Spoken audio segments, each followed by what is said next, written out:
Gentlemen,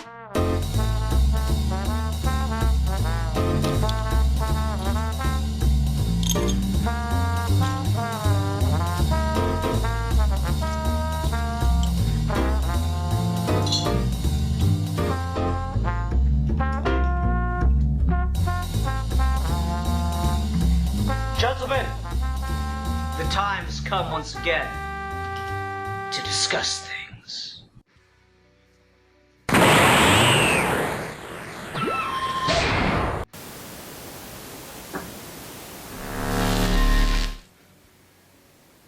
Called Thoughts and Prayers, where they basically just make fun of the concept of thoughts and prayers as opposed to solving a problem. I think you'd probably take that one.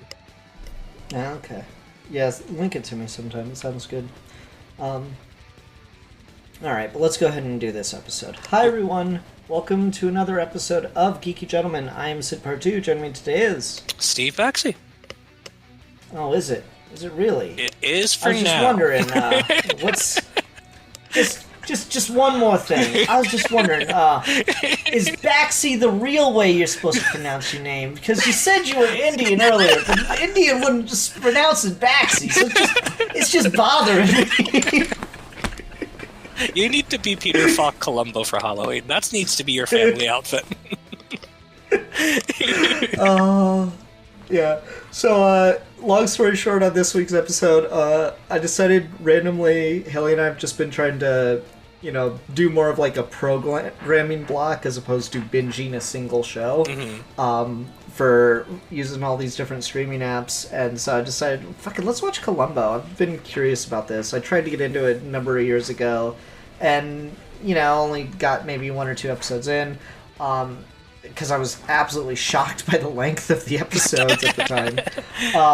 But Columbo's like this, kind of staple of the whodunit, murder mystery TV genre. And I was just curious about it, so I started watching, and then I was messaging Steve about it, and then he's like, oh yeah, Steven Spielberg did one of the episodes. I was like, wait, fucking what? And then the next episode I watched that night was... this episode we're going to review called Murder by the Book.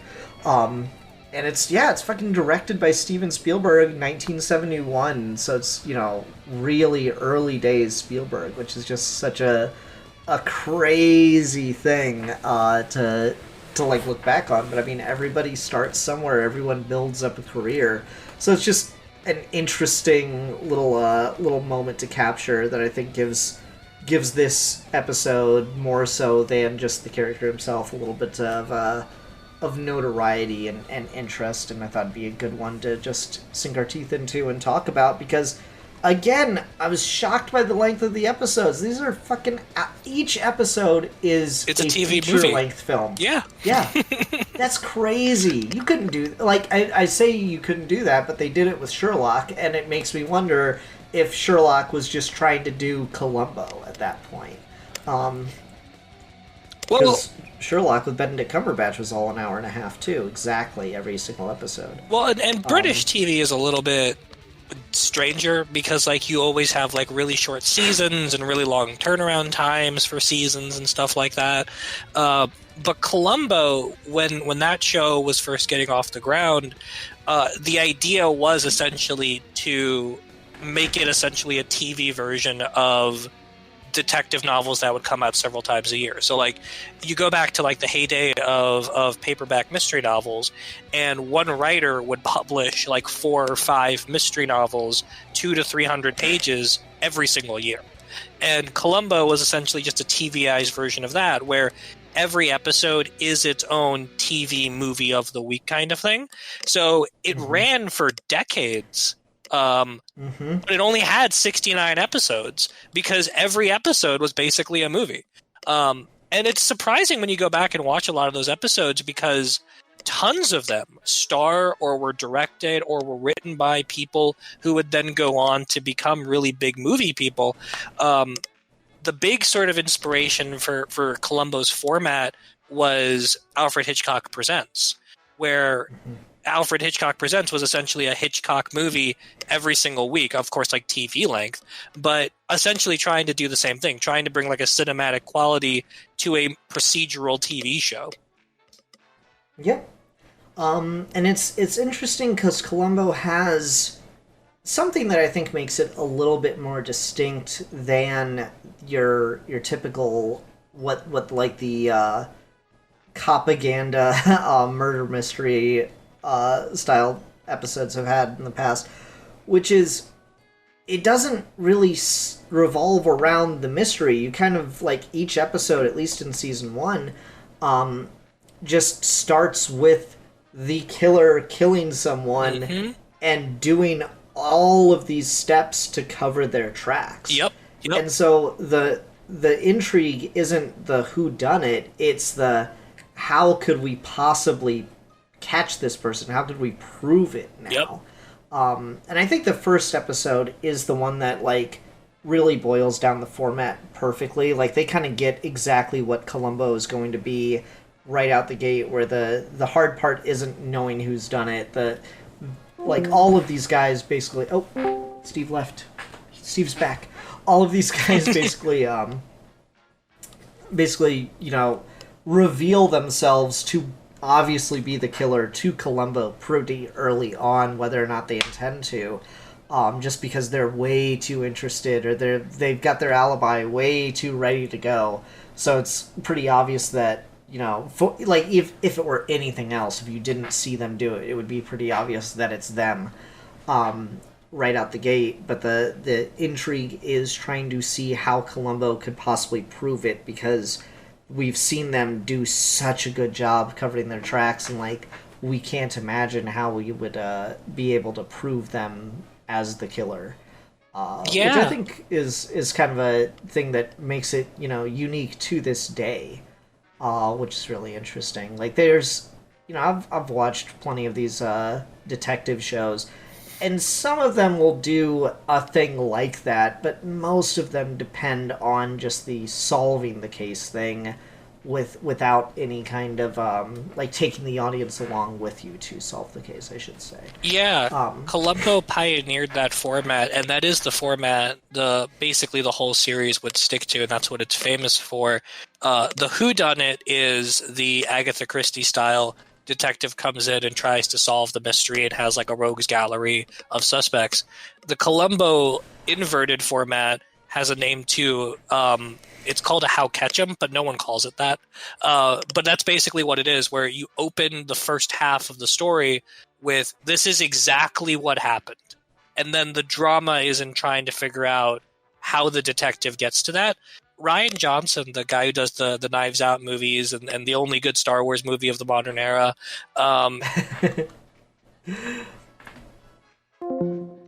do them for that TV show. And Poker Face is a really good TV show that's heavily inspired by Columbo too, where every episode's like an hour long.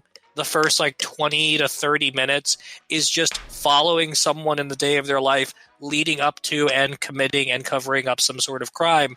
And then the mystery solving character comes in on the back half and walks through that same day to catch the killer, essentially.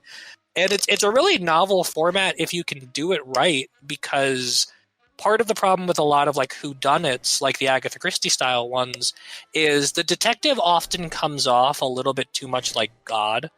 Like Sherlock Holmes, classically, if you go back and read those stories and you read the kind of deductions he's making, they're absolutely insane. They make no actual deductive sense whatsoever. Dude's just making shit up. But it's fine, because within the reality of that story, Sherlock just essentially operates like he sees the entire map of the world in front of him all the time. The detective kind of plays on this role where they're almost like the narrator of the story, even if they're not omnipotent. And that's part of why things like Knives Out and Poker Face are so good, because they take this idea of the God detective at the center of the murder mystery and remove that from the equation so that we can just kind of focus on how the crime impacts the relationship of the characters and how the detective is just a catalyst for the conflicts that are already kind of there. And that's why Columbo and Peter Falk as Columbo are so good, because every time he steps into a scene, he's just so unassuming and so charming, and he just kind of invites himself in, and people have these grandiose reactions to his presence that reveal a lot more about them than they ever do about Columbo himself. Mm-hmm.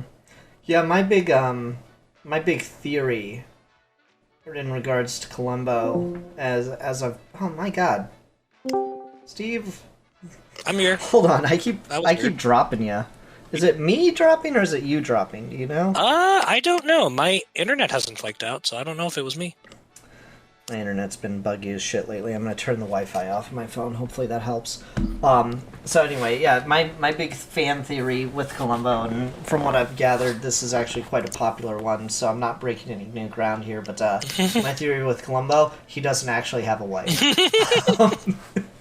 Because he's always like, oh, my wife, her and I always argue, and he just loves to go on and on because he knows it annoys the shit out of people, and he becomes so, like, just pushy and annoying, but it's in such an unassuming way where it's, like, just enough deniability that, no, that's just him. He's just, like, one of those guys who likes to talk and talk and talk. It's really funny for me watching it because that is my father-in-law, like, just genuinely, though.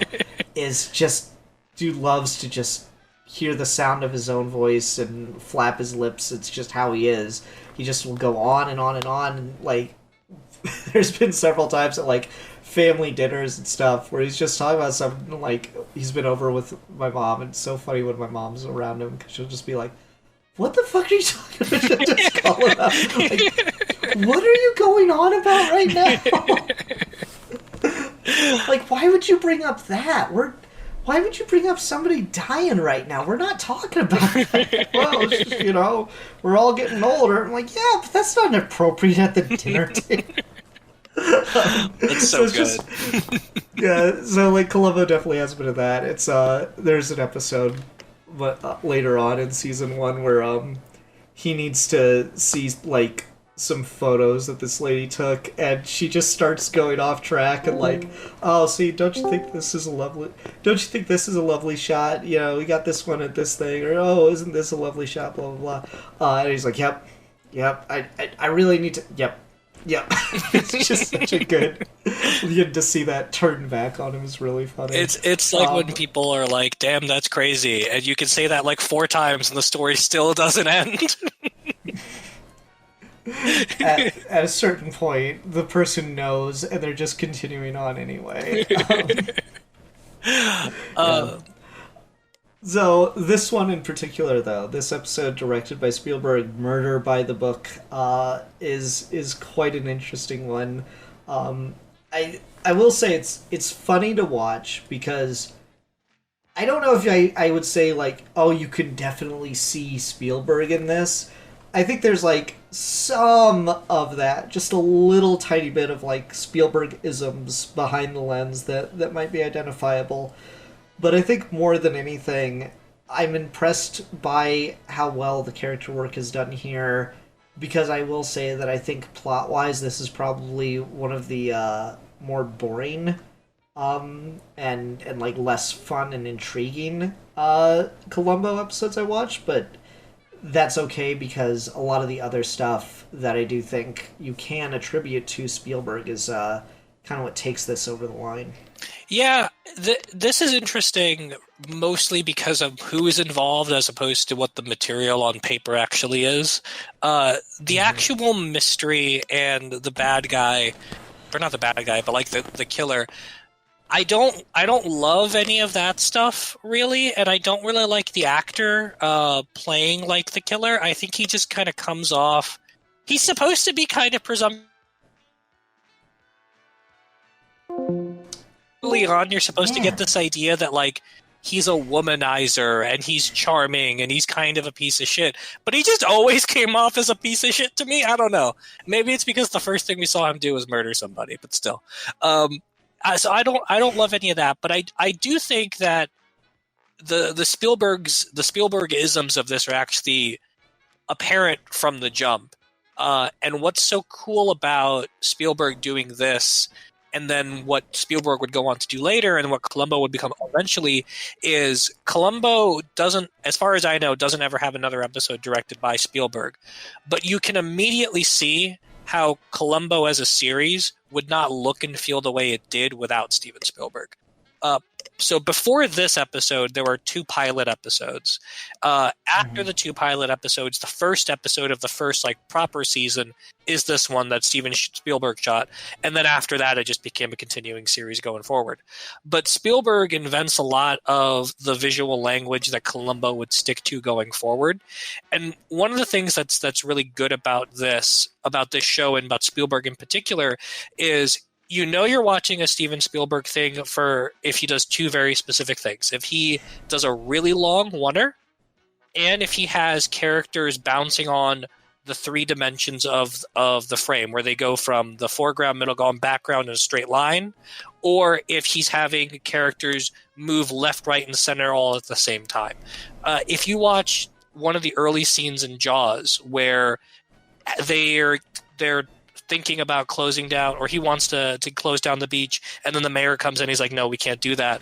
If you watch that scene, they're on this little boat thing that's moving them through the water, but all of the action is broken up into like 3 quadrants, and it's like really clumsy and clumsy. Sorry, folks. But yeah, it's very much in that style. The reason Columbo is so cinematic compared to a lot of TV shows even now is that Spielberg always has that attention to detail of like the thing that you're looking at and the way the camera is moving has to call attention to the fact that there is depth beyond the thing that is just right in front of you. So when Columbo's first introduced, the widow is at the water fountain, and then he's all the way in the background and then walks up, and then they're both in the shot together, but there's dimension and contrast there because she's in the very front and he's behind the water fountain. When the woman who owns the store is having dinner with the killer, she's in the foreground kind of silhouetted, but then he's in the background on the other side of the frame looking at us, and again, it's kind of creating dimension. And that kind of stuff makes the TV show feel a lot more cinematic, because mostly on TV, because you have such a smaller aspect ratio, you're always just doing close-ups of characters. Something about like modern TV shows that gets this really wrong is you can find them all in like CW shows like Arrow. I always joke that like the problem with Arrow is that rooms don't exist for any purpose whatsoever, aside for you to walk in and then immediately angrily walk out. Rooms only exist for you to leave them. They don't actually do anything in a room ever. And that's because everyone has to walk into a room, and then you bounce from close-up to close-up to close-up, and then everyone angrily or happily walks out of the room. But the room is never a factor in the things that are happening. With Steven Spielberg stuff, and Columbo in particular, there's so much attention to detail in getting adjusted to your surroundings because it's a detective show. Columbo has to notice things. He has to look at stuff. He has to move around. Even just like the opening of the episode, when you go from... Goes again. Cue you in on the fact that he's a mystery writer without him ever actually saying the words that he's a mystery writer. And then combining that with the way that Spielberg's able to have multiple characters in frame at all times, or how he's able to kind of create space and dimension with those characters instead of just doing standard close-ups, it really elevates what you're watching. Like, imagine watching this in the late 60s, and the only other thing you can kind of watch that's sort of cop procedural is like Dragnet or something, and that's just so flat compared to this. Yeah, I would agree. The dynamic motion of actors and camera is really, really cool in this. As you were talking about, like, things happening and moving, and like just the presence of rooms actually means something. The thing that came to mind for me is really good because it serves that purpose, but it's also folded into story, and I thought that was really cool for it. Is when Columbo is making the widow an omelet. Yes! You know? That's a really good example of what you were talking about, because he's moving all around the room of the kitchen, and he's like, pulling out pans, and he's stopping what he's doing to ask, where do I put the eggs? Or where's the skillet? Or where's the cheese and onions? Blah, blah, blah, blah. He just keeps stopping and moving, and they're still talking and advancing the plot. But it also does a lot of work to, really endear us to Columbo, who, like, up to that point with the episodes prior, he's a nice enough guy or whatever, but he doesn't, like, come off as, as like charming and helpful and just genuinely kind, and they just, I think that creates a certain level of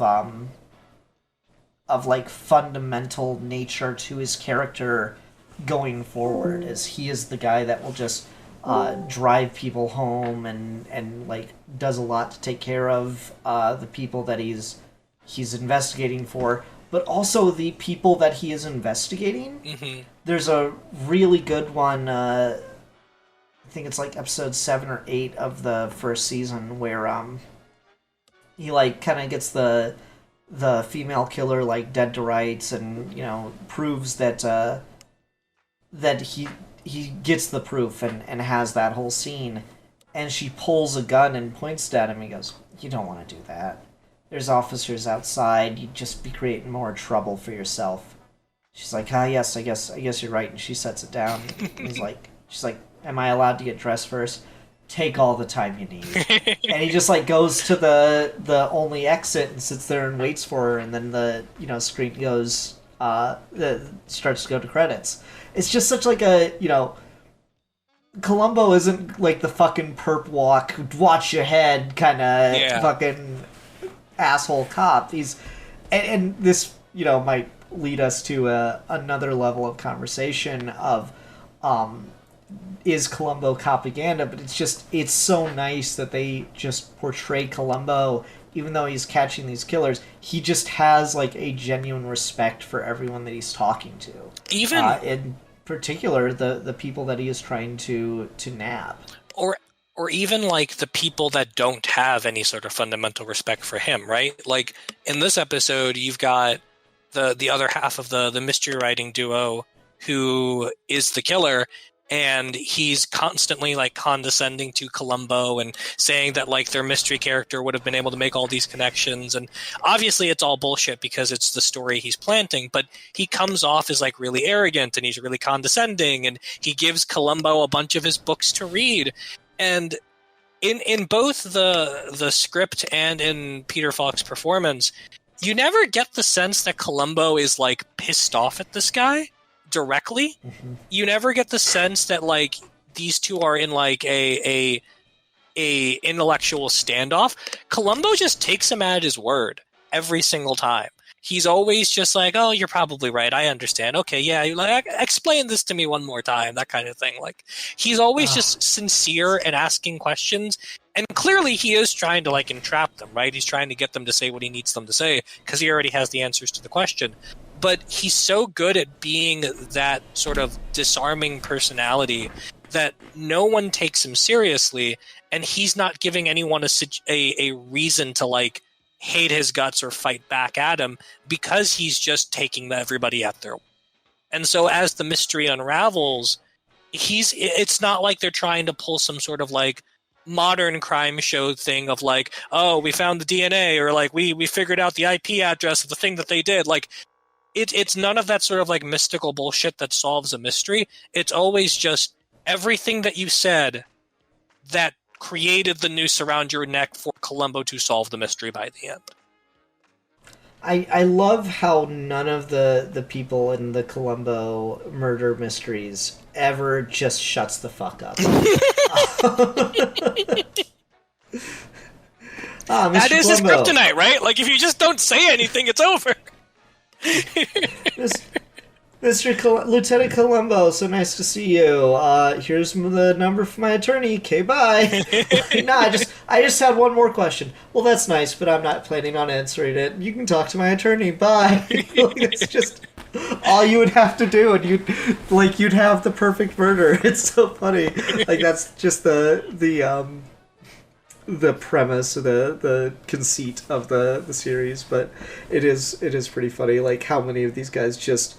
That's what you're doing and stuff. And I think the killer in Murder by the Book is probably the absolute worst about it. He needs to string along this narrative that he's created that's just it's so implausible and silly. Like, oh yeah, he was going to do a novel or a true crime book on all these existing mob guys. I'm like, why would he do... Like, you just don't establish anything about the guy. You're just leading along all these things where if you just let him be dead and didn't say shit like, no, I just got in town, it was crazy, I came rushing back as soon as I heard, but all that Mrs. Melville would have figured that out by now. Mrs. Melville, like, it's just, you just fucking dig your own grave. It's so funny. But we touched on it a little bit earlier, so I think this would be like a good time to go into it. So is Columbo propaganda? No, but primarily because I think propaganda is a stupid way to describe a lot of things, and I think people kind of get attached to these words and labels even if they don't really mean anything by the end. Yeah. I think when you talk about propaganda, you have to talk about like the way that like the Pentagon reads and authorizes movie scripts in exchange for tax credits, or the way that the Law and Order empire is going to rip stories straight from the headlines, and then instead of giving them their real sort of emotional and political context, they'll just try and make them as neutral and centrist as possible. Like that kind of thing feels more like a propaganda thing. I think Columbo, though, I don't think it's propaganda because it's more of an old school noir detective series, as opposed to Columbo is a member of the police doing police work. Because in most of these episodes, he never goes to a police station. He's never like dusting for fingerprints. He's never like talking to district attorneys about what he can't and can't charge you for. There's no warrants for arrests. Or, I mean, there is occasionally, but like very rarely are there warrants for arrests. Columbo as a series is not operating from the point of view of Columbo is a cop using the infrastructure of the police to try and catch criminals. It's operating from the perspective of crime is happening. We've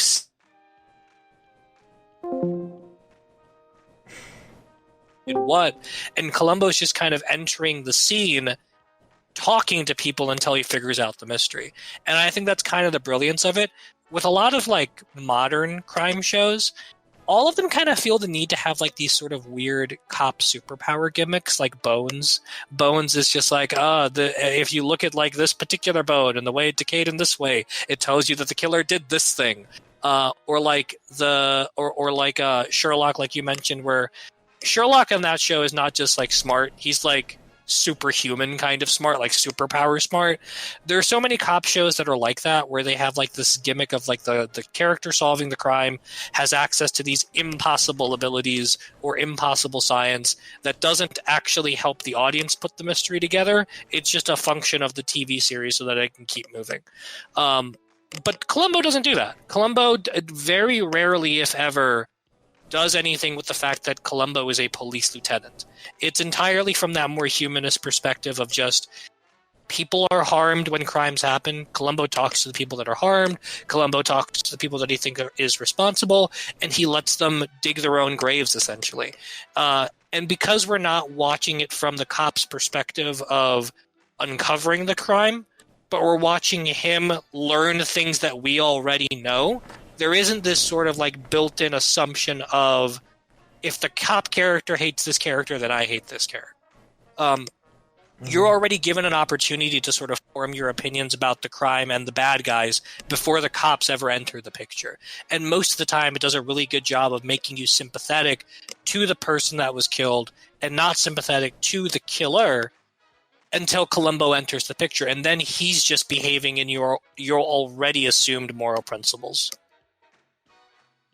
Yeah, no, I do like that, and I like how late in the stage Columbo always gets introduced. Like we talked about it here with the water fountain thing. He always just kind of comes around the corner when you least expect him to actually show up, which I think is just a fun trope to do because you just get so invested into the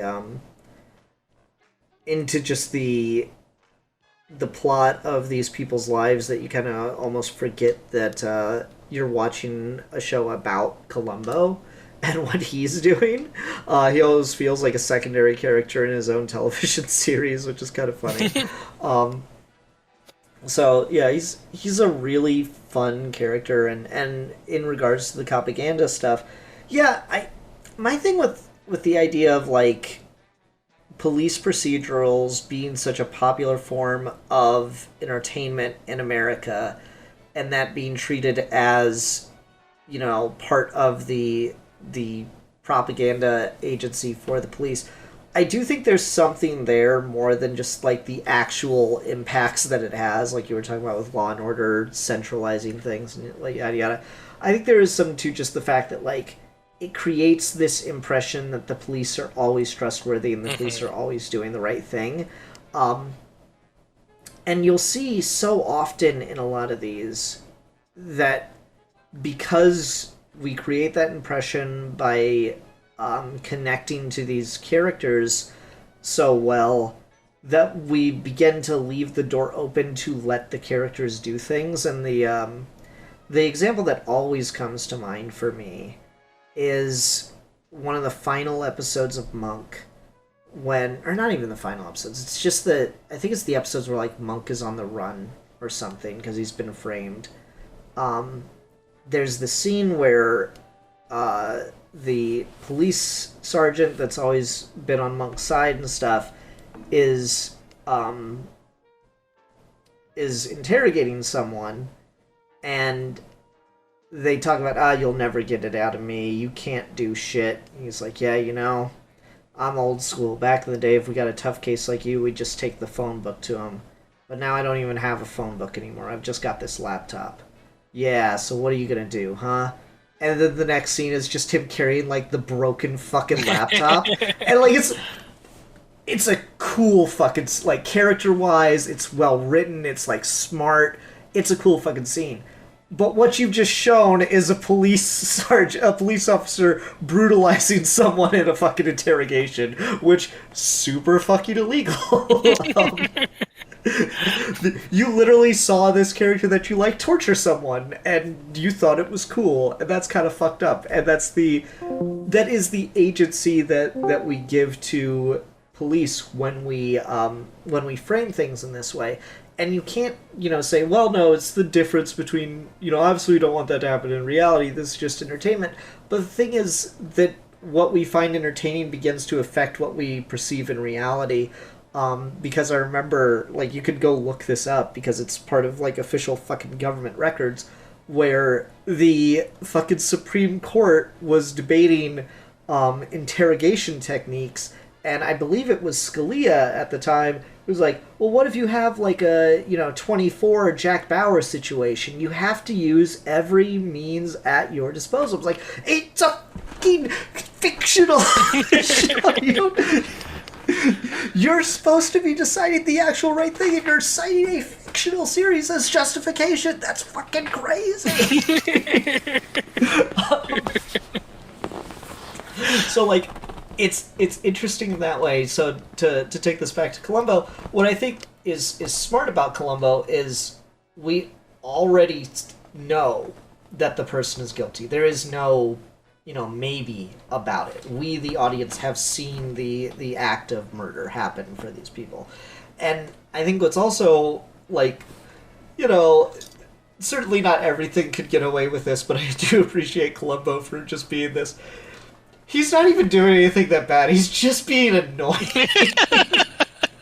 He's just getting into people's faces, that's all, really. Like, all he just shows up and bugs people and just keeps bothering them and asking them questions. And, like, certainly that could be something that like, actual police do that gets, just ridiculous and it becomes obsessive behavior and very toxic. But, again, within the context of the show, it works differently from reality. And so I just appreciate it for that, for its ability to, give us some distance and not kind of go too far in a way that becomes, fucked up, I guess. Yeah, and it helps, too, that, like, this show came out when it did compared to now, because the police work that would actually be involved, it's more complex than Columbo engages in at that point, but it's simple enough to where you can't just solve everything by, like, taking a fingerprint to a lab, or like tracing something from DNA, or looking at who's in some sort of database or whatever. A lot of the things that modern cops shows do to help sort of, what, like you were talking about, build that consent towards authority, about how they've got all the knowledge and all the surveillance and all of your DNA is on file over here. So, and the way that they investigate these things technologically, it's all a mystery to you, but it's all completely above board and makes perfect sense to them. Columbo doesn't have to worry about any of that because it's just such a simpler, finer thing. I mentioned Ryan Johnson and Poker Face earlier, and Poker Face it's a really good show. Like Columbo, because it's a mystery of the week thing, your mileage kind of varies episode to episode. Like, some mysteries are obviously going to be better than others, but it follows the exact same format where you're watching the murder happen and then the main character comes in. But what's cool about Poker Face in relation to Columbo is you can't really do Lieutenant of the Police Columbo today in that same way, where he's just going to show up and be annoying. So you have to make a character that isn't a cop if you want to achieve that same sort of result, which is part of the whole problem that we were talking about with the cop. That goes good. Isn't a cop to begin with. And so she's able to invite herself into situations where she could have these annoying conversations with people to unmask a murder, where a cop, one, wouldn't normally be invited, but also, two, if a cop did show up, the mystery would have been solved like 20 minutes ago. There's an episode in season 2 where there's like a bunch of sisters. They're all like twins or triplets or quadruplets or whatever, and they're all in a TV show together when they were kids, and they were all really famous. And when they grew up, their old evil mom kept all the money for herself, and wasn't going to leave it to any of them when she died. So then she dies, and turns out that she actually did leave all the money to one of the twin sisters, but not the other. So what the girl who gets left out does is she kills the other girl and then pretends to be her. Now, in any sort of modern police procedural context, DNA, phones, home and account number, social security number, fingerprints, like, there is no way you're getting away with that for more than like 20 minutes tops. But because you're dealing with a character whose entire modus operandi is just talking to you, you can extend that out over the course of a whole hour-long episode and still make it compelling. So all that to say, Columbo's format is something that you really couldn't do anymore. And if you did do it, he wouldn't be a cop anymore, which is part of why I think he doesn't fit into that same mold as like the Law and Order Empire or 24 or anything else, because the way he's engaging in solving the mystery is not only unique for its era, but basically impossible for a modern era. Yeah, I would tend to agree, and that's kind of what has me a little bit interested to keep going, because I was a bit shocked by the range of Columbo, because it starts in 1968, and its final season is in 2003. Yeah, and like, that is just fucking wild. But it's only got like 7 seasons, right? Like, that's just fucking wild, though, to have like that big a gap. And I'm really curious, like, how, because, you know, Law and Order becomes a thing by then, and like, you know, 2003, that'd be almost the height of Law and Order, especially as we get into, like, you know, neocon surveillance era politics and shit. So I'm real curious to see if it touches any of that stuff, because it does seem to be, you know, mildly culturally aware as a show. It's not like breaking any new ground or anything, but, like, you know, certain episodes will have, like, go out of their way to cast, you know, especially black actresses in different roles. You know, nothing crazy, nothing super groundbreaking, but just, you know, I was watching one and it shows a black woman working in an office building. In, again, 71, it's not groundbreaking, but that's interesting and certainly a choice for the time. To just throw in the background now. Like, now we wouldn't even blink at it, but for the time, that's actually, you know, pushing the boundaries just a tiny bit to kind of include something like that. which is ridiculous to say, but it's the reality of 1970s America. Yeah.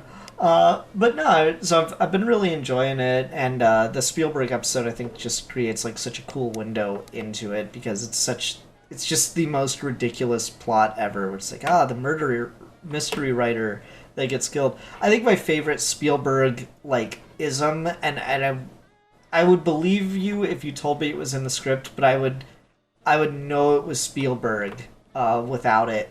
Is when the murder happens and like the last thing you see is the fucking painting of their character on the wall, Mrs. Mason. Like that's just such a that is such a Spielbergism to like cut to the fictional character, like the boyhood thing, kind of the whimsy.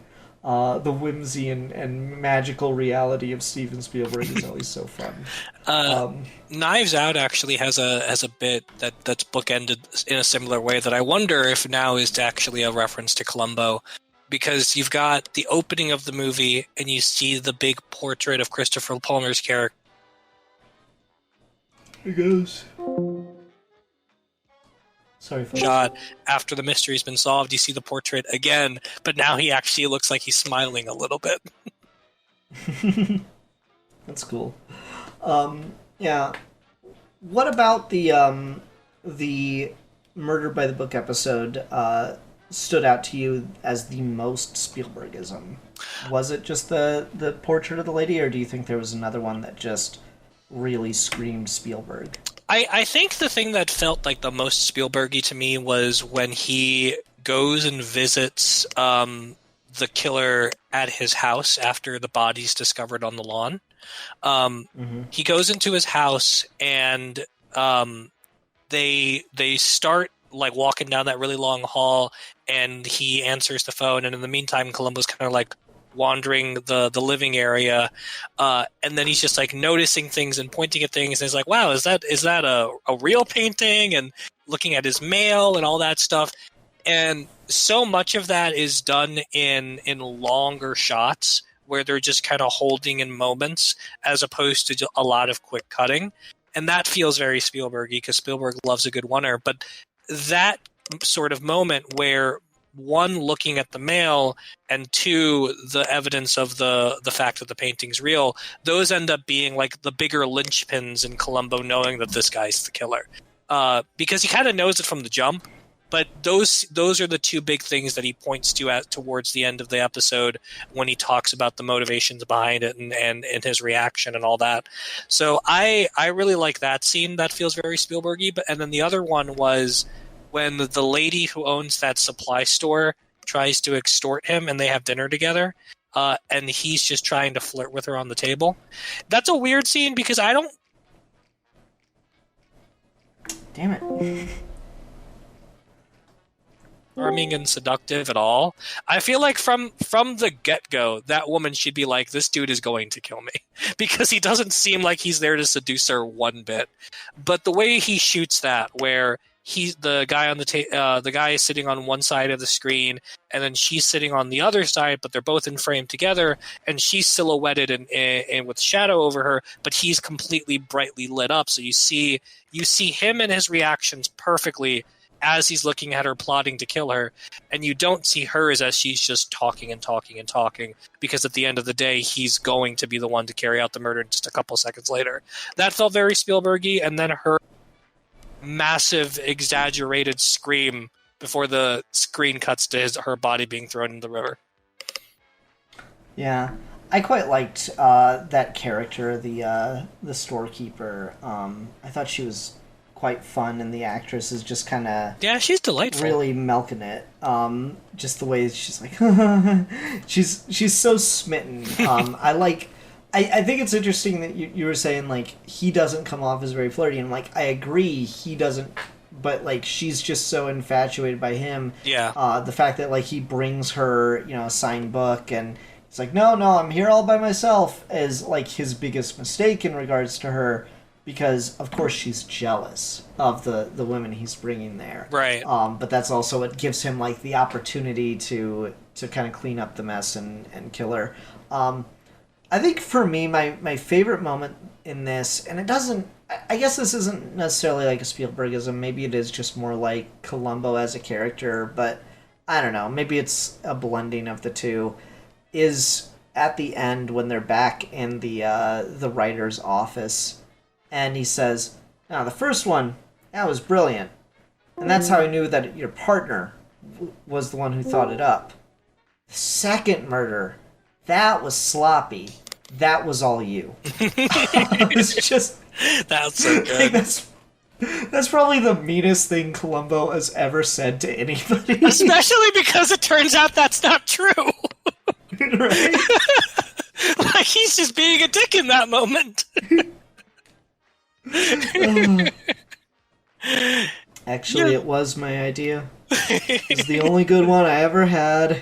That might be the other thing that I don't really love about this episode is like with Columbo Mysteries, once he starts talking and explaining who did what and why, you really don't have anywhere to go but with the cops, and that most of the time that works. In this particular situation, with the way the killer behaved, I kind of felt like he gave up too quick.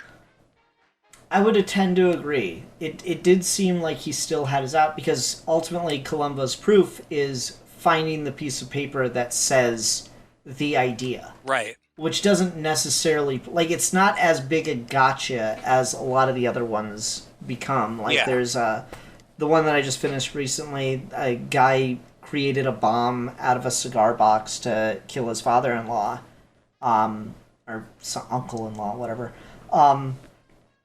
And Columbo, like, frames the situation as if he's found the cigar box in the wreckage of the car, and they're taking, like, a fucking ski lift up to a house to go over the thing. He's like, well, this just proves that it was indeed actually a car accident. Here, let's all open... He opens the fucking cigar box to start handing out cigars. And the killer, like, freaks out, and he, like, rips the cigar box out of his hand and tries to throw it off the tram, but it, like, spills all over the floor, and he's trying to, like, quickly gather him up so he can throw it out before the bomb goes off. And then it's revealed that it's not the actual cigar box. It was just an extra one that he had. I'm like, so... See, that's fucking clever, because and of course the guy just starts laughing because he knows he's, like, completely fucked himself and revealed himself. Whereas this one's like, no, Columbo, you found a piece of paper.